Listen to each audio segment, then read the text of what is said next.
when I would go on retreats with the high school the students I was teaching at the time, I was always amused by how much they packed for a 2-day retreat.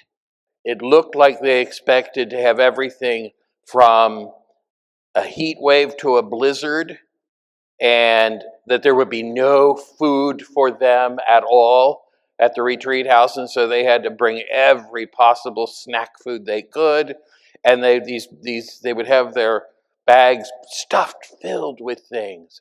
And of course, most of it was never even touched during those 2 days.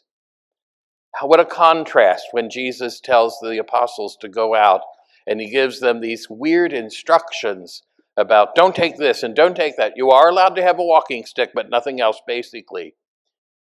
It sounds almost ridiculous. However, he's reminding them of the essentials.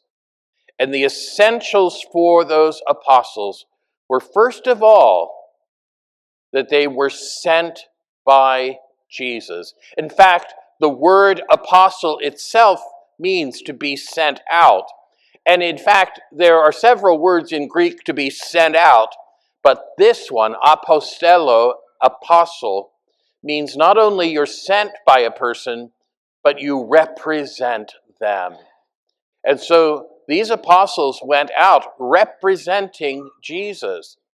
But they were supposed to do more than that. They were to call people to repentance. And it's another weird word that comes out, that repentance really means a change of heart. It doesn't mean just saying, I'm a sinner and I'll try to do better next time. No, it means a change of heart, meaning a change of our lives, that we turn a different way. And so that they were to preach that to the people, that there had to be a change.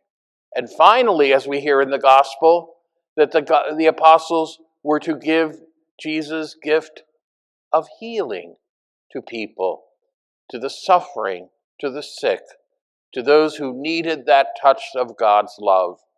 And so there they were, sent out to preach repentance and to give the gift of God's healing.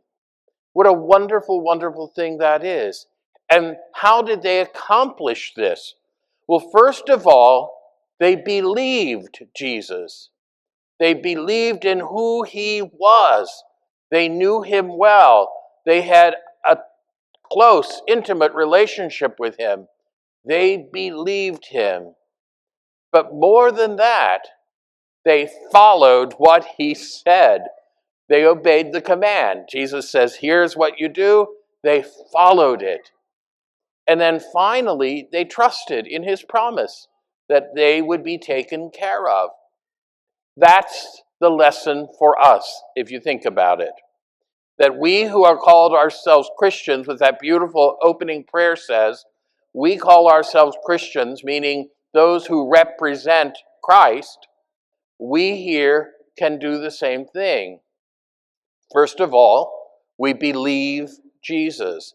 And in order to believe him, we have to know him. And in order to know him, we have to have a relationship with him, which means prayer, which means reflection, which means openness of our hearts to his presence.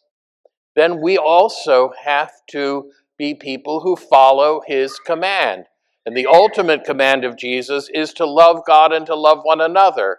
And so, as his people sent into the world to do something important, to bring the message of the good news, then we also have to follow his command to love one another. And finally, we have to trust him.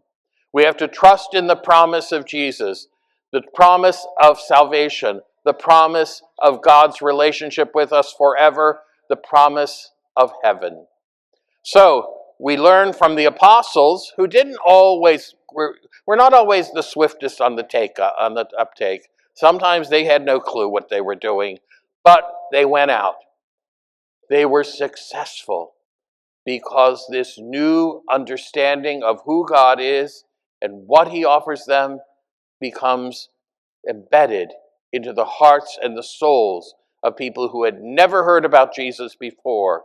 And it's because they believed Jesus They came to people and following his command to love them and to love God, and that they trusted in his promise. The same three things hold for us. Let us ask God to help us believe Jesus, follow his commands, trust in his promise. It's the life he wants for us. It's the life God made us for. And it's the life of meaning and hope and peace.